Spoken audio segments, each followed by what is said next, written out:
The first thing you should know about my friend Andrew is that my body comedy horrifies him.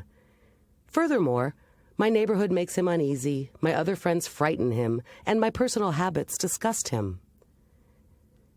The next thing you should know about Andrew is that he's a good sport. He sometimes sucks it up and comes to my shows.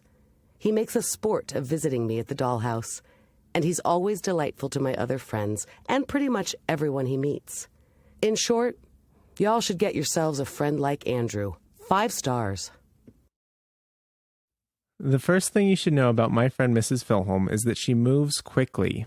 I saw Mrs. Filholm for the first time in a while last Friday.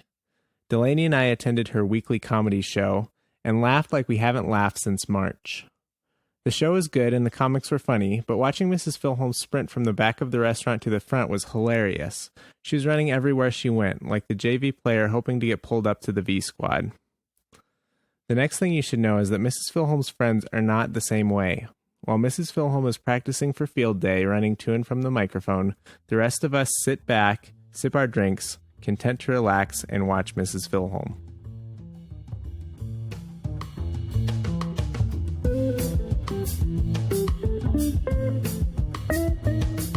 Welcome to Half My Age, a weekly show in which a 25-year-old adult and a 50-year-old child help each other make sense of the world.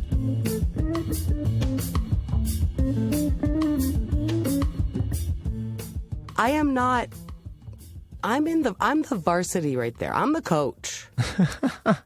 Right? I'm the owner of the team. I am doing that because that's what's necessary to keep the show going, Andrew. That's high level. Well, I know what's going on there. I know that, this bringing the show back after COVID is kind of a new thing, and you're deeply invested in making the show great and wonderful, but you're out there hustling. You're moving. Hell yeah. And it feels like you don't need to work as hard as you do. You a little bit try hard maybe. Nope.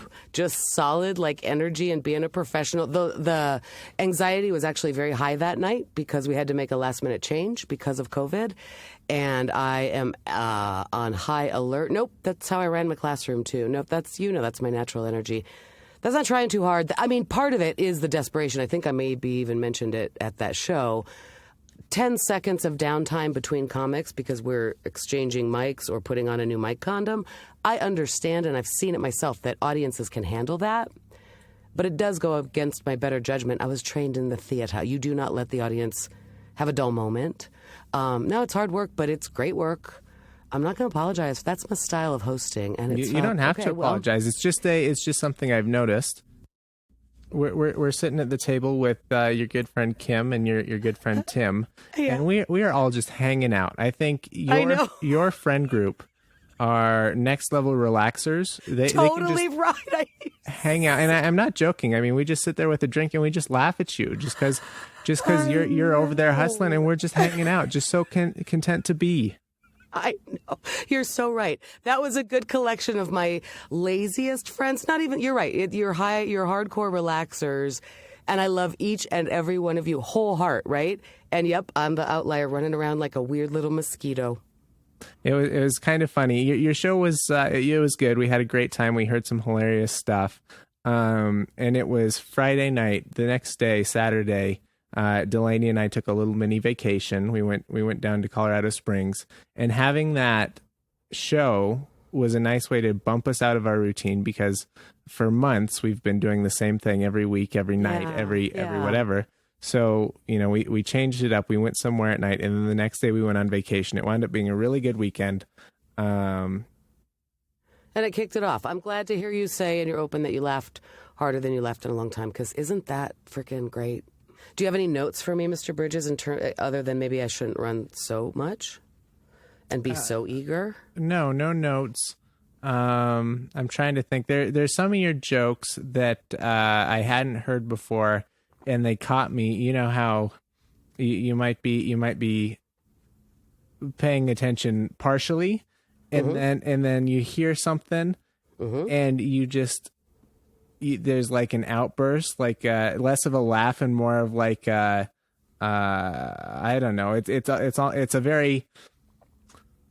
What am I trying to say here? It's a very guttural kind of sound that comes out of your mouth where you're so surprised. Did they really just say that?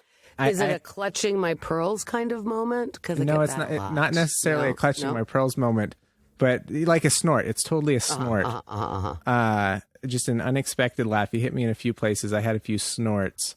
It was very funny. Well, especially that makes me happy. I guess I do have a note. One is it seems inappropriate to talk about your boyfriend when your boyfriend's in the audience. I don't have a boyfriend. Totally wrong. But I did like there were two jokes that I just laughed so hard about, and it was when you compared. The rural landscape being with this person to the rural landscape. A deer. Okay, that's enough. Yep. Mm-hmm. Those ones really caught me. Oh, good. I'm glad that landed okay, that's good because that was oh golly, Jesus Christ, what a good sport, huh? Speaking of good sports, no shit. I gotta say, if I had a girlfriend who wanted to go on stage and tell jokes about me, I would not be happy. She would not stick around for very long. Pass, right? Okay, I don't have a boyfriend, but I have been hanging out with a guy, and he comes and hears me tell jokes, not really about him, but certainly inspired about him. And oh God, that's embarrassing. It has been no end of hilarity to watch the other. Are you embarrassed like a 14-year-old girl? Does Lisa have a crush? Yeah. But also, like, I tell hardcore jokes about him, and he sits there and laughs harder than anybody. And there has been no end in the joy of watching the other comics who kind of heard me working on these jokes at those two front yard open mics at Crazy Lou's house before we opened up our show. The Mikey Crazy Lou's house. Sometimes you just say things, and it's like that laugh I was just describing, where it's like, did I really just hear that right? Crazy Lou. Well, we've talked about it. You talked about your buddy named Apples. Yeah, right. It's like you're in the mafia or something. You got Mickey the Fish over there. I know. That's exactly right. Exactly right. So the comics were watching the first night that we opened up my show. Some of them had heard me work on some of those jokes. And they were sitting there watching me, and I was really literally, actually, I had a moment of false confidence where I was like, I'm killing. The other comics are digging these jokes, like the joy on their faces. This is great to be back. No. They were watching Tim respond to jokes about himself that he kind of knew the premise of, but certainly nobody had heard those jokes. I worked on them all week. I actually said to that guy, I said, do you not want me to tell jokes about you when you're in the audience for our first show back? Because I need you there in the house. I need asses in the seats. So I want you to come. But if you can't handle that, that is 100% fair. And to his everlasting credit, he said, let's find out. He was willing and but didn't promise like, oh yeah, no, it's no problem, because that's weird. But they're funny jokes. And of course, at the time, I also realized, well, I mean, I'm not promising I'm not going to tell those jokes forever. I'm just saying this week you have an opt-out. But if those jokes are funny, I'm keeping the jokes. There's no doubt about it. And they're funny, and he's a good sport. Yeah, I know. But the other comics watching him, and then, like, it went through their little crowd at the hang, and they were all grokking, wait, that's a real guy she's been telling those jokes about? And that's him right there? And, of course, I couldn't look at him, or my best friend Kim the very first week. I was on the hang between running the show, and one of the other comics said to me, okay, so that's the guy, that's a real guy? Yeah, that's him. Okay. He took off his glasses, he was crying, he was laughing so hard. Are you sure he wasn't just crying, Mrs. Filholm? Yes. Well, you saw it. Was he crying or was he laughing? I was uncomfortable. I have to say, uncomfortable. Even though those jokes were funny, it's a whole different feeling to be sitting next to the guy who's the butt of the joke. Yeah, I know. I don't know. It's not really the butt of the joke. The whole premise of the joke. He's not the head of the joke or the arm of the joke. I feel like he's squarely in the posterior region of the joke. No, I disagree. The premise is 100% about how great he is, right? Mm-hmm. It's 100% I do positive and flattering. I know, no, it's a tall order. I can't believe, whatever this is. Dude, but that's an interesting quality Yeah. in a person who can sit there. And then the truth is, I'm exhausted from the show, partly from the running, partly from the catharsis and the good feeling, because ultimately I love watching the audience while my friends tell jokes like we talked about last week. And watching you and Delany was delightful. Watching a 4-year-old girl, watching everything.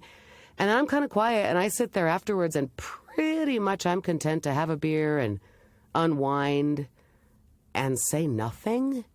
And then that guy he's all about being big and bold, and he's on, I don't know. It's an interesting thing. He's big in ways that I'm not. It's interesting.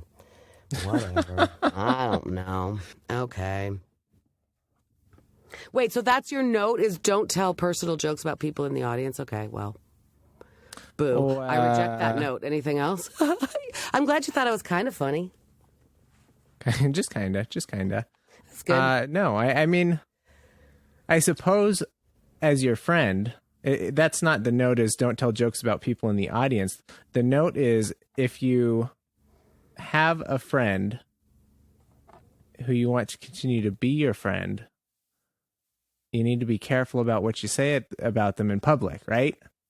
Yeah, I know. No. I mean, clearly, this guy so far, he can hang with all of that, because I have met people over the weeks and months and years of being single now who say things like, "Are you going to put me in your set?"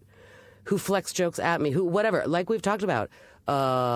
One of the sage young comics once said to me, "Guys who like women comics are next level fucked up, Lisa." And that there's some competition between whatever. This is a very cool energy of a guy who can sit there and actually handle it. I understand it's uncomfortable for you and everybody at the table, but that's all right. That's all right. Those jokes still kill. If he wasn't sitting there, you would still be uncomfortable, because that's walking the edge of something that's a little bit uncomfortable. Anyway, it's fun. Thanks for being there. It was great. It was fun. I have something to share with you. What do you want to share? You know how we talked about in my open about how you make a sport out of coming to the dollhouse to see me? Mm-hmm. Remember how we used to play What I Saw on My Way to the Dollhouse? Of course. And we used to talk about a lot of zombies. Mm-hmm. Oh, yes. Mm-hmm. The other day I had an epic zombie moment that I can't wait to tell you about. Please do. Okay. Enlighten me. My garage door was like halfway open because I was, I don't know, firing the kiln or working or something hot, whatever. So it was halfway up. So I just saw this person go by. Maybe I even heard him. I don't think he tripped my camera and my security system. So he was in the alley appropriately. And it was a junkie, total junkie, like no doubt about it, walking up my alley with a spiral notebook in his hand, like a, spiral notebook from English class. And he was hold on 1 second. He's got a spiral notebook and a clicky pen from Comedy Works? No. I mean, unknown, but there is a pen here, okay? There's a pen in this story. Good foreshadowing. I almost said forecasting. Good foreshadowing in the story. So he's walking up my alley, maybe muttering, seemed very angry, very agitated. He was wearing like cutoff jean shorts, white tank top, like a blonde guy, like almost kind of looked like a burnt out surfer, to tell you the truth. He sounds like he's straight out of the early 2000s. Yep.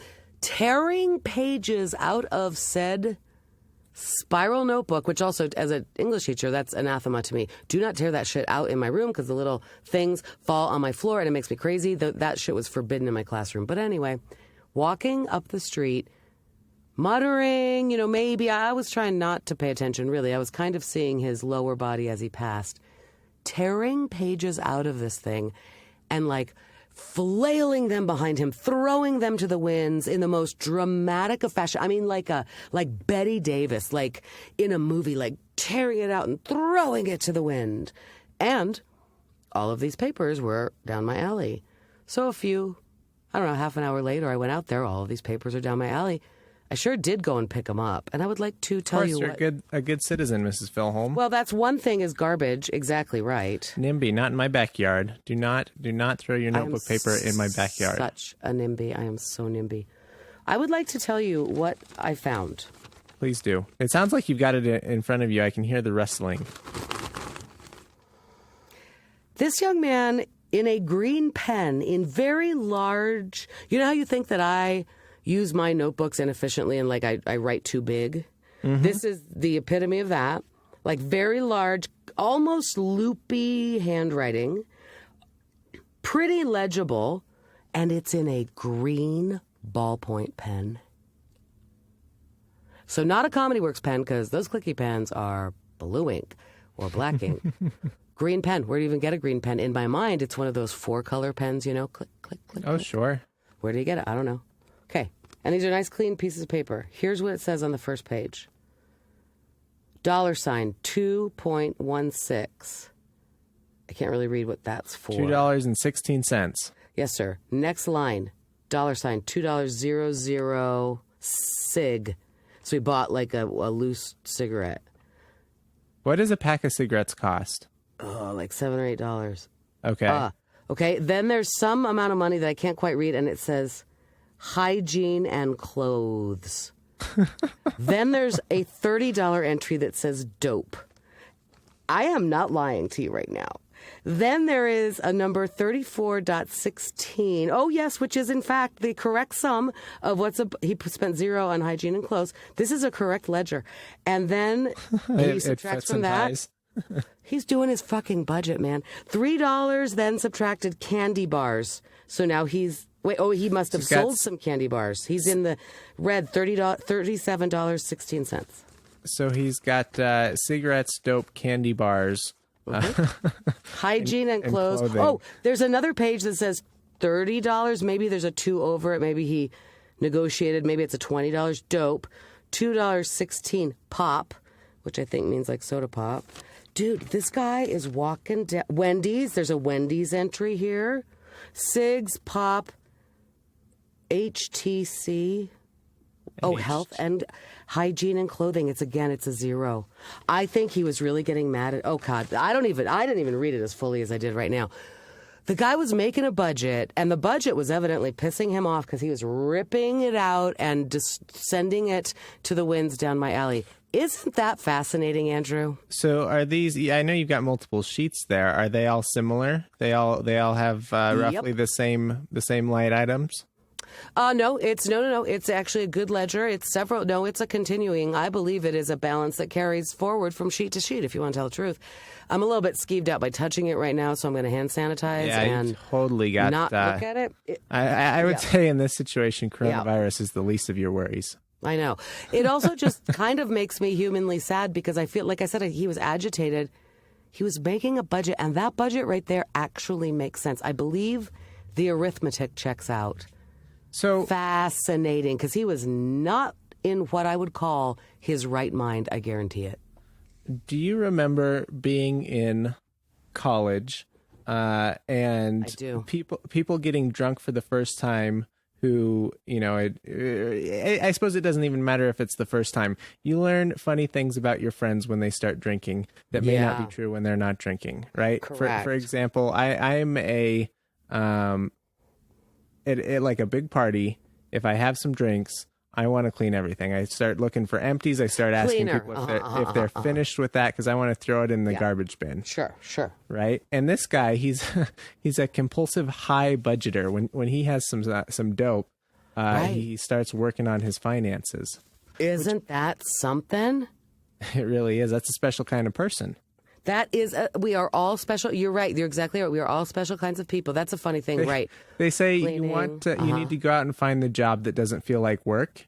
And it seems like he's naturally inclined to be an accountant. I know, but he's living on the streets, and he's so mad at himself for hygiene and clothing is a 0 balance every week. I think he's really sad. It just, good God, I know. Hi, you know that. I mean, the thing is, we joke, we tease, but that is actually a deep and human suffering that, I don't know, you know. Maybe that's why I like living in this neighborhood, one step away, you know. There, but by the grace of God, go I. There is a certain amount of that here, seeing kind of human suffering like that is, who knows, right? And like I said, he almost looks like a surfer burnout guy. So yeah, that's probably right. Oh boy. Sorry. It ended up not being that funny, this story I told, because now I'm feeling badly about that guy. But it was something that there is a man walking, I mean, I sort of feel like the zombies in my neighborhood are maybe pretty impressive.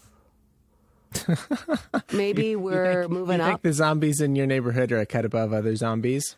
Well, I'm just saying maybe the neighborhood is improving despite all things to the contrary. We should put East Colfax up for the Zombie Village of the Year award.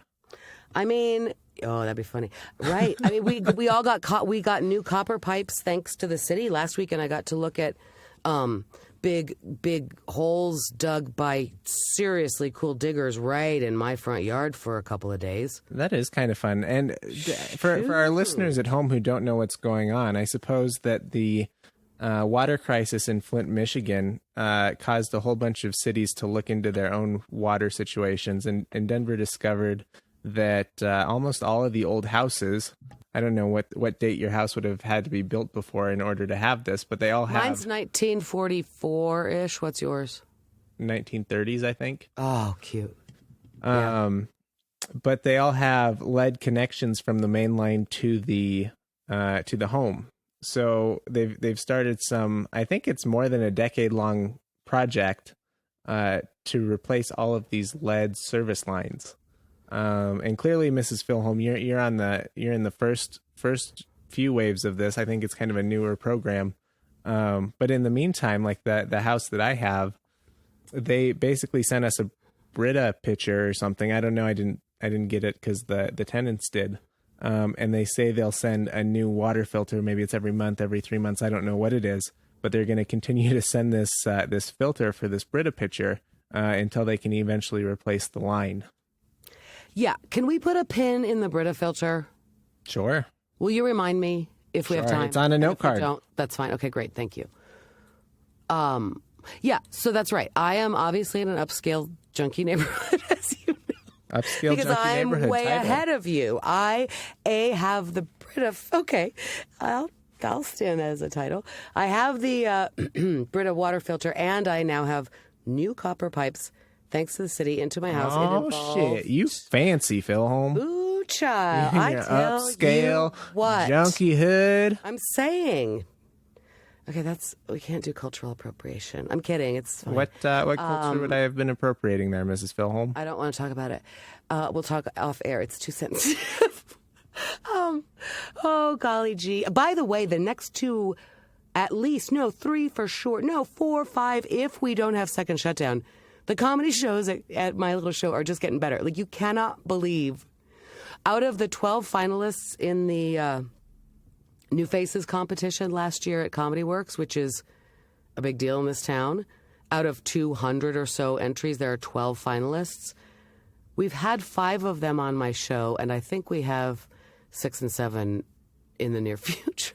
It's like crazy. It's so good. Okay, what was I talking about? Oh, so I got to see guys coming in and out of my crawl space. I got to see new pipes being put in. Is that a euphemism? Nope. God damn Guys it, Andrew. putting in pipes, crawling in and out of the crawl space, Mrs. Stop Filholm? it. Stop it. Okay. You should do comedy at my dirty little show. I got to tell you, I feel so much funnier in the afternoon. I think recording in the afternoon it's good for it's good for my sense of humor, I suppose. I've had a chance to get good and cynical throughout the day, and sure, warmed up. Good and cynical. Good and cynical. That's another running candidate for show title. I mean, really, episode title. Anyway, good and cynical. Oh God, I'm just picking off my fingernail polish. I shouldn't do that. What was it? I got to see some. No, that's not a euphemism. I like all of that. And then my comic friend O'Shea. By the way, other comic friends I've also realized in recent weeks, as always, I'm lucky in my friends, including you, including these guys who really are so good to me. Anyway, my friend O'Shea came and fixed some plumbing issues that I had with my front spigot. So now I'm feeling real secure in my water situation, and you should see my gardens. Of course. Always your gardens. No, you can't. You have even such beautiful gardens, Mrs. Filholm. Blah, blah, blah. The squirrels like your raspberries. We get it. The squirrels have totally stayed away. It's been completely successful, everything I've done. I harvest 2 cups of raspberries every day now for the last week. Wow, no signs of squirrels. Oh, yeah. No signs of squirrels, no signs of birds destroying them. I'm not kidding. It seems to have worked. What are you making with your raspberries? Oh, I've been freezing them for right now because I don't really know what to do with them, but they're great if you just freeze them right away and then we'll do whatever. Sure. I've got a lot of, I've got mint and herbs to harvest that I might into a smoothie. Your frozen raspberries. Sure, I just don't drink smoothies, so yeah, somebody else, you can have some.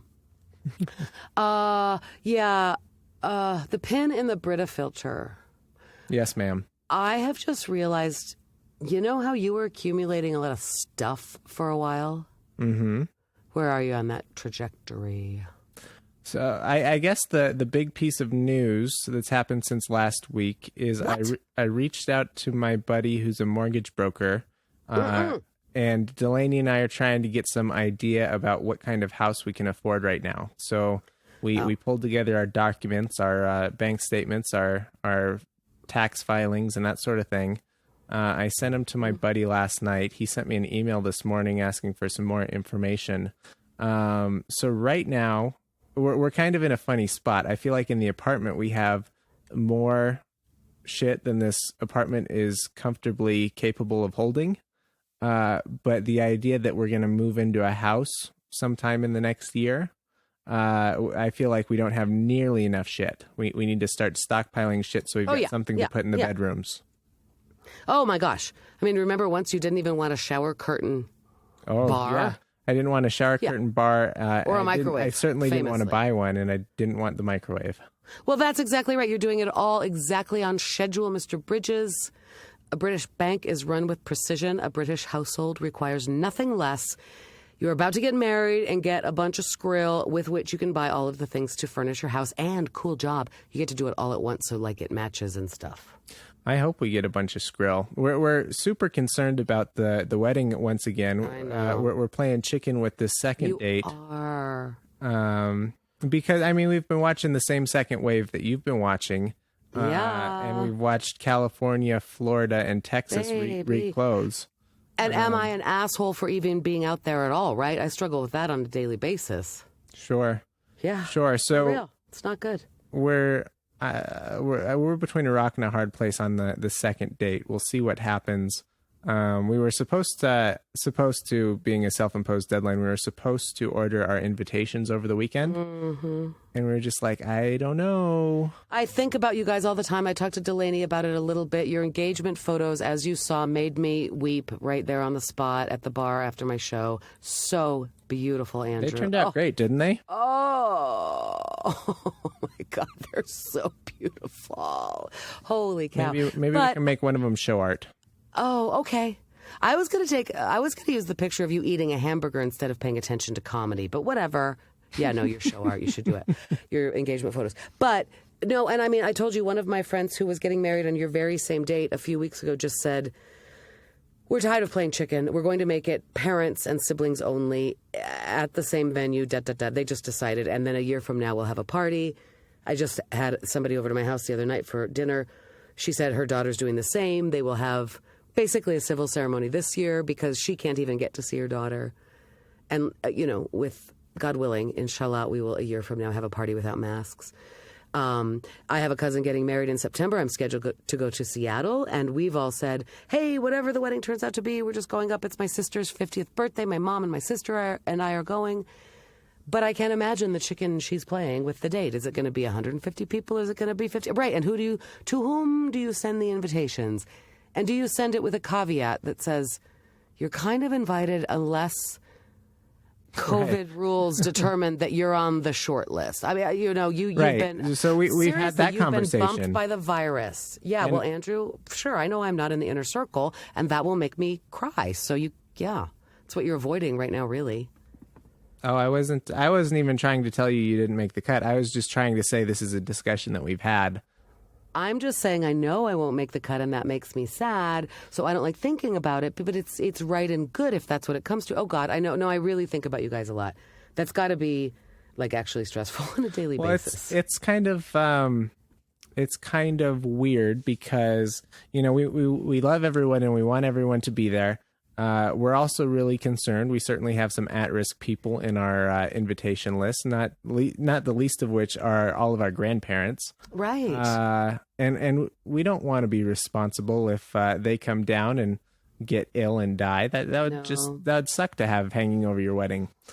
So it's like, do you even give people the option to come out, or is the responsible thing to tell them no, we're just going to do our own thing, and we'll let you know when it's happened, and maybe we'll send some pictures, or maybe we'll do a Zoom. I mean, a Zoom wedding. I've seen it. I mean, and you know what the truth is? I felt so shitty about Zoom open mics and Zoom showcases early in the shutdown. And I figured out a way to do it, and I've understood that there are videos and there's we should creativity. Get married in the bathroom. No, Andrew. Well, I mean, sure, bed in, John and Yoko, motherfuckers. I mean, there are creative ways to do things, and I'm feeling less destroyed. I don't know. Yeah. And you two are lucky because really, whatever it comes to, you're going to be bummed and it's melancholy and it sucks, but you're not going to be devastated to the point that you can't enjoy your actual marriage. And I think there are some people out there getting married where it's about the party, and I feel badly for them. That would be a bummer. Yeah. Well, it's hard for it not to be at least partly about the party because it is such an expensive party, you know? Oh, that's exactly right. Well, that's the other thing you got to be right, like doing that return on investment. How much are we? I know. Well, we are waiting on tenterhooks to see how that works out for you, Andrew, but I promise you. Did I say that incorrectly? I don't know. Well, could you look it up? Tenterhooks. A hooked nail for securing cloth on a tenter. What the F is a tenter? I suppose it's like a fowler or a cobbler. You know, it's probably an old trade word. Oh, sure. A framework. Old English. A framework on which milled cloth is stretched for drying without shrinkage. That's a snake eating its own tail right there. That's a definition that defines itself. It's a hook on a tenter. What's a tenter? A thing on which you hang a hook. Okay. I'm guessing it has to do with tent. Anyway, that's an idiom. We're waiting on tenterhooks means we're hanging. We're in great suspense waiting to hear what you do, but I guarantee I and all of the listeners and all of the people who love you wish you the best, and you can't go wrong whatever decision you make. That's true. It's all good, and it's all nice problems to have. Yeah. It could be stuff much collecting worse. and Yes. getting a house. What neighborhood? You're not going to probably move closer to the dollhouse in any universe, are you? No, I think we're moving further away, actually. Way further away. I can imagine. I have an idea. I have a very solid idea. There aren't a lot of places anymore, within within driving distance of Denver that strike me as being affordable. Okay, well now, for what you get. I've seen some very cool stuff in both Lowry and Stapleton, to tell you the truth. But yeah, that's true. Still pretty urban. It's pretty urban. I don't really want to be in the city and county of Denver. And I also, Delany's looking for something modern or contemporary, built in the last 5 to 10 years. Mm-hmm.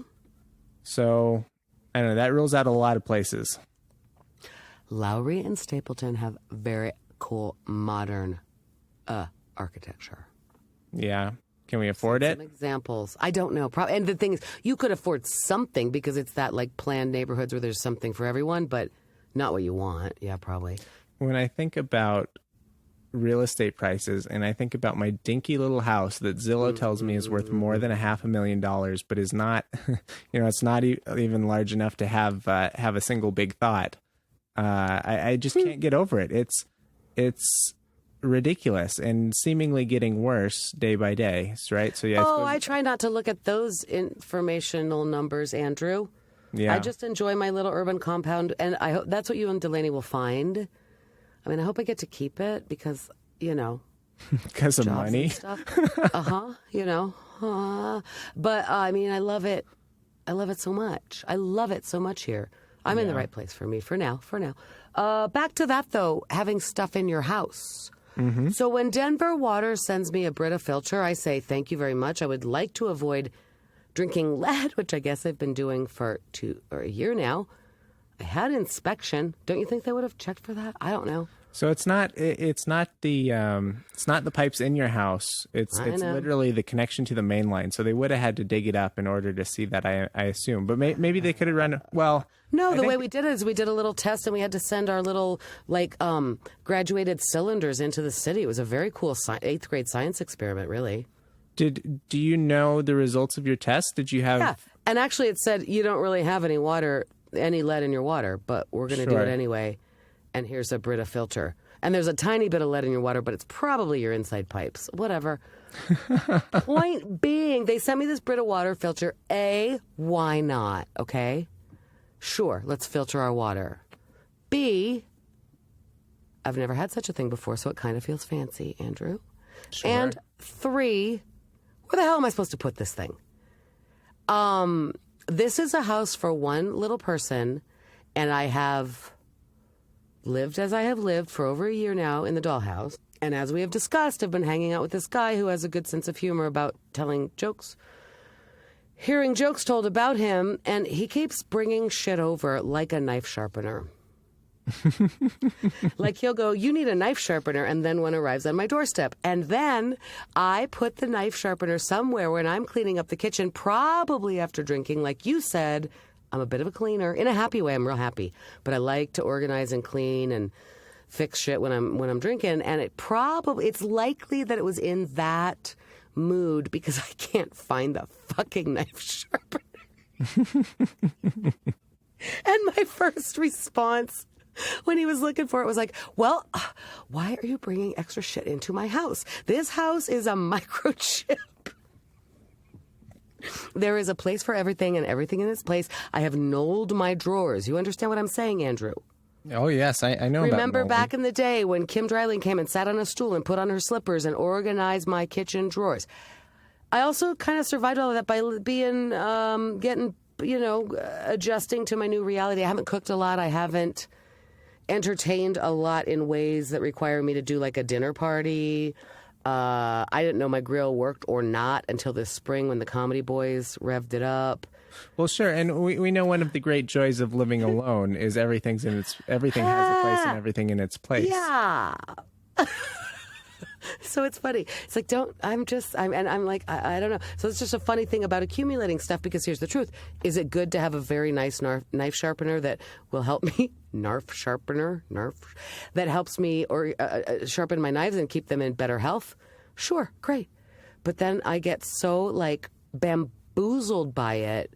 Where does this thing go? There is not a place for this thing, to the point that a year into my home ownership, I think it's time to go through my kitchen drawers and just kind of reorganize. I'm not doing anything drastic without Kim here. I just think it's time to kind of go through. For example, one night recently, I realized I don't have any koozies in my backyard. Sure. That's a big problem. Red flag. WT. Well, I kind of hate koozies, to tell you the truth. WT? I'm not expanding upon that. That's an insider joke. It's an inside joke. If I look on Urban Dictionary, I won't find it. You will get it. So I have never wanted a koozie. Thank you very much. No, cheesy, buckra, Well, also my backyard is super enjoyable this year, as we have chronicled, because during the shutdown, it's all I could do was make a beautiful garden. And last year at this exact time, I was going to comedy every single night. Very seldom did people hang out in my backyard. I had a beautiful garden, but we weren't enjoying the West Portico, as we have all been doing since March of this year. It's been an oasis, right? But that just means more things. Like, okay, there's people in my backyard. We've got a shooting gallery now. It looks beautiful. We've got the clay beach. We've got pottery. We've got all these things. We've got, guest flip-flops. We've sanitized them. I need some koozies. So the other day at a beautiful restaurant in Denver that I love because they support comedy and they love me, I noticed that they had $1 koozies for sale, and I bought 10 of them because that seemed to make good practical sense, right? Sure. Same situation here. Where I'm going to put 10 koozies. I didn't do the math for that when I knolled my drawers. This is part of the reason why Delany and I aren't super excited about making a registry, is because you end up buying 10 koozies, right? You're like, oh, but I really need a gravy boat because of all those times I'm going to have parties and serve gravy. It's I know. No, you're not. That's just going to take up space in the cupboard. To some degree, but on the other hand, once in a while, see, this is my deal, is like you should live there for a while and see how you live. A year ago or so, or less than a year ago, I bought an ice maker similar to your parents because I realized 5 times a year, it's really great to have that ice maker where I'm going to store it, right? But I made that choice. You have to weigh each of these exactly invasions into your everything needs a spreadsheet jam. for sure. Yeah. So 10 koozies. Point is, the other day, same with the knife sharpener. Hey, where are those koozies you bought? And I went, for fuck's sake, I know I put them somewhere. And like, again, it's when I'm organizing, which is maybe late at night after I did a comedy show and I came home and unwinded with another beer, and then I'm organizing and cleaning and I'm feeling great. And maybe 10 koozies are somewhere I can't find them. I found them the next day. It's fine. But that's what I'm saying. Like, bringing stuff into my existence is such a funny prospect right now, because I have for now 2 years gone, this is my space. Place for everything in its place. Sometimes you have to expand. Sometimes you have to purge. It's all just, temporary, Andrew.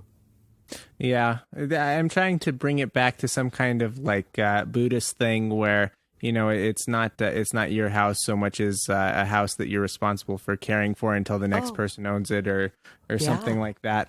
But And I do have stuff will come and go. I do have okay. that. I do. John Roderick just said it on one of the podcasts I listened to of his recently. I actually do have that attachment to my stuff. I really do. I feel like John Roderick was talking about how he feels like he has a go bag, and at any minute, he doesn't live like this, and it's not like he looks forward to it. But at any minute, if he gets abducted, he's kind of ready for it. Like half expecting that my life will just go to total apocalyptic shit at any time. I don't have that level of it, but I have enough of that no, I understand these are sort of like in and out and, change to everything. There's a season. Like, it feels appropriate that a year into my living here that I should go through those drawers again. I bet I'm going to find some things I don't need. I bet I'm going to find some purging. I bet it's all, no, yeah, that's it. And if nothing else, this apocalyptic end times, God, it's so bad, Andrew, makes us believe that we have to assess our values kind of every single day, right? Of course. And things are now just more than ever in these troubling now times. more than ever, forced to for real. Andrew, what do you feel? Do you feel that you have a growth mindset? Of course, Mrs. Filholm. If you're not growing, you're dying. I've just been doing a lot of jobs. I've just been doing a lot of applying to jobs. You understand? Unless growth mindset means buying 10 koozies, in which case I am the opposite. I have a very closed off. I'm very closed off to growth. Really good point. Department. I keep bragging on all of my resumes about how I have a growth mindset. There you go. You're bringing it back.